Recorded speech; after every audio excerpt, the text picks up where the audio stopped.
You know, when I started in the league 22 years ago as a GA, you know, the way the old league was constructed, obviously we played against them quite often. But to not only watch him from afar, but now to have him as someone that you compete against every day, but also someone you have dinner with and have conversations with, and in a mentoring way has been pretty special. And so to see what he's done over the course of his career, he sits 4 games away from being the all-time winningest coach in college history, which is just a testament to how great he is. I think the one thing that I've always admired about him and his teams is the way in which he's able to not just get great players, but take great players and make them play together, and then also to improve them.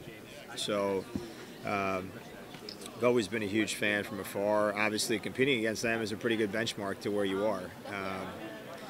We've been fortunate enough in my time here. Again, it's only twice, but we were able to come away with victories twice on the road against them, those are things people don't forget, And so to have him in our league as an icon is incredible. I feel pretty blessed because I've had him on the women's side, and now I have an opportunity to have a guy on the men's side in our own school in the same vein. So I've been pretty fortunate who I've had a chance to be around. So So last year was like you had this unique streak. So what's it like having Brene Mayo back, and potentially leading this offense this year? Now we're just straying away to more team-focused aspect. Yeah, I mean, look, Brene is in her 2nd year now. She's a little more comfortable. I thought in the second part of the year she really came into her own in terms of how she was playing. I think both physically, mentally, all those things. And she was one of the best guards, I think, in the conference by the end of the season. And so, she's coming off of some off-season surgery. She's just coming back. So it's going to be kind of a slow build-up for her this year. But no, I'm excited to have her. Having a veteran point guard with experience that she's had not only in high-leverage games with us, but also in her past years at UMass is crucial for us. And so, I couldn't be happier that we have her here, and I think her preseason, all conference selection is certainly earned by her from her season last year. So, no, excited about that. I think we've brought in a number of pieces to try to fill the holes that unique left in the way that she scored. That's why we have LaShae, and then also I think Brene is going to have to score probably a little bit more this year. But I think we've got a good group of guards who are really experienced. And then with Jill O'Donnell, what kind of, I see here 21 starts last season, what kind of steps are you looking for her to take forward this year as a junior?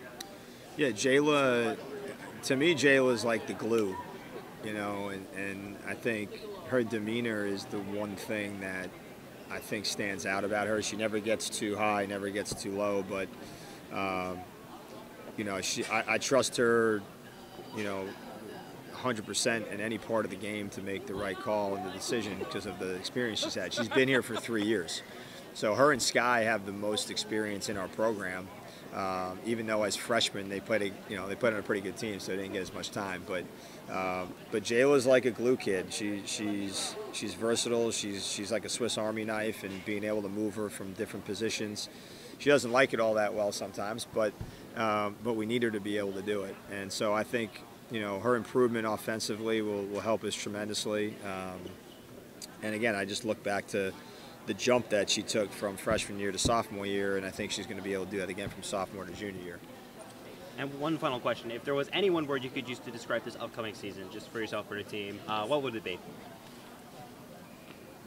I use different words with our team. But again, I think when I look at our group and what we are, I don't really have one word I would say to you, but we just got to make people care, And I think if we make them care, they're going to come out and watch us play. You got to win games to have people care. But like I tell our guys every day, you got to prove that in how you practice. You got to prove that in how you show up for games, you show up for class. So we got to make them care. All right, thank you so much for your time. Thank you. On that note, so St. John's invested some money in facilities. How big are those facilities for the future of the program and to get people to care and get recruits to care to come to the weeks? Yeah, and when I say that, I'll clarify as in people people want to see a good product, right? So you got to win games. That's the first thing. Facility-wise, yeah, look, we've got plans in the making for a new facility, which is fantastic.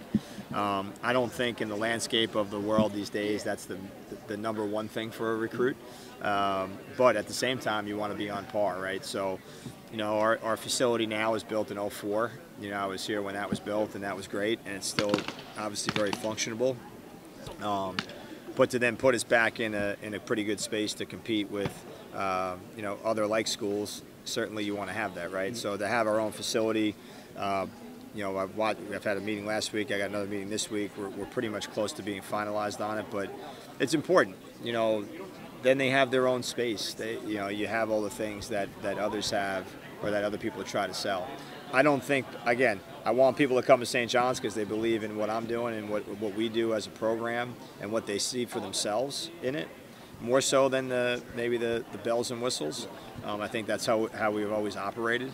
But to be able to be in a position now with Father Shanley kind of leading the way, and now we have a new athletic director in Ed Cole, putting the money up and raising the money for us to be in a better position, across the board, you can't put a price tag on it.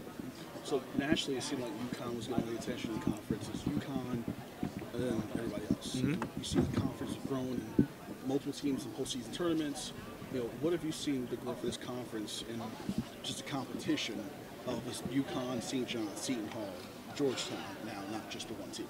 Yeah, look, I mean, to credit to UConn, I mean, it is UConn and kind of we're all chasing it a little bit. We get it. I mean, but at the same time, I think having them come back into the league, right, gave us an opportunity to create more recognition for those teams you just mentioned and others, right? So, it might be UConn and everybody else, but it's UConn and everybody else because they're getting seen.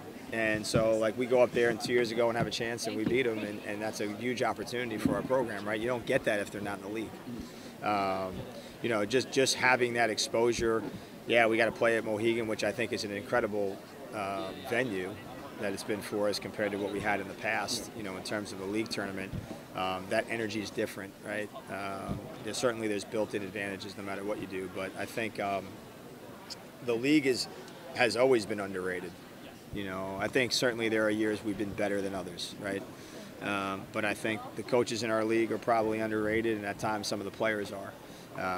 And like I said, at the same time, it's our job to make sure that we put out a product that's exciting to watch and can compete across the board, not just within our own conference, because we beat each other up, and so it's a lot more difficult than I think people give it credit for.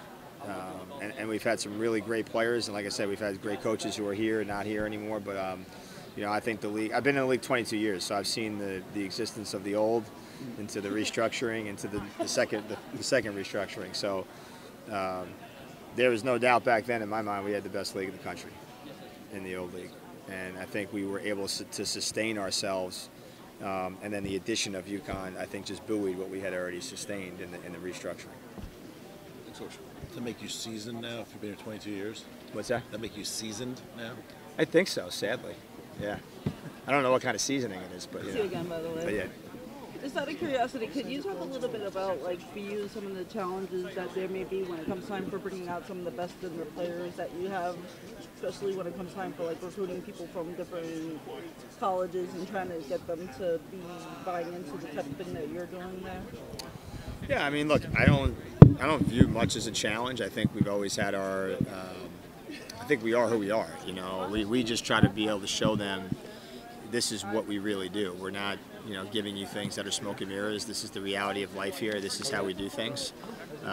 This is the team that we have. These are the expectations that we have, and I think that's been a successful route for us in terms of trying to not only retain talent now, but to attract talent, right? So. I feel pretty good about what we have to be able to offer. We get to play in this, we get to play in Madison Square Garden. It might be once, but it's still an incredible opportunity, an opportunity they could have possibly 4 times in their career, maybe more. And I think the way that the support that we're now getting from the top down, in terms of we are investing in facilities, we are investing in other things to make sure that our program sustains the level of excellence that we want. I think we're set up for the future in the right way. I think look, we try to identify the right talent and the right type of player that wants to be here, so that we don't have some challenges that you might face in recruiting. Cool. Thank you, sir. Thanks, Lois. Pardon, can you say that last part again? Oh yeah, what are some of the factors that brought you here? Definitely the coaches and my teammates. You know, when I visited the school, my teammates showed me love. As soon as I walked in, felt like a family vibe, and that was one of the reasons why I committed. Gotcha. And you're bringing in a lot of tournament experience too. Do you see yourself taking on like a more experienced leader type role within this team? I hope so. I'm trying to be. How has this team looked in comparison to maybe some of the past teams you played with Miami too? I would say this team is very good. We're fast. I would say we're building our chemistry very good, and I'm getting excited for the season. I'm just excited. Gotcha. That's all I had. Thanks again. Thank you. What are some of the things that you ladies are doing, if I could do a follow-up, to build the chemistry with each other? Are you guys doing like any sort of like a team bonding or group bonding? Yeah, we are. We try to like hang out a lot. You know, we try to like hang out outside of practice and, you know, building chemistry on and off the court. So I'll say that. What's the one thing that you're looking forward to with now being a part of the St. John's family and being able to be with your teammates and stuff like that? Like, what's the one thing that you're looking forward to learning and experiencing with them? I'm honestly just looking forward to playing, you know, learning as I go. Like, I've learned a lot of new things as I moved here to St. John's. Like, it's been hard, but like I'm getting used to it. Like, you know, learning new things and new plays and all of this. So I'm just getting used to it, and I'm really enjoying it so far. Are there like some of the people on the team that are helping to guide you as you make that transition into the St. John's program? Of course, my captain's right here. Nice. They always have my back in practice, so I'm thankful for them. What are like some of the questions that you're asking them to help you to become a success? Where do I go? Sure, go ahead. When I'm confused, no. Like I'm very vocal with that. If I'm confused, I'll literally say I'm confused. So they're always there and they're always helping me out. So I would say that. Cool. And you have any fans for the St. John's? This message for the fans, just to tell them to come on down and watch you all play. I got you. Go Johnnies. Come see us play. Cool. Thank you. Thank you.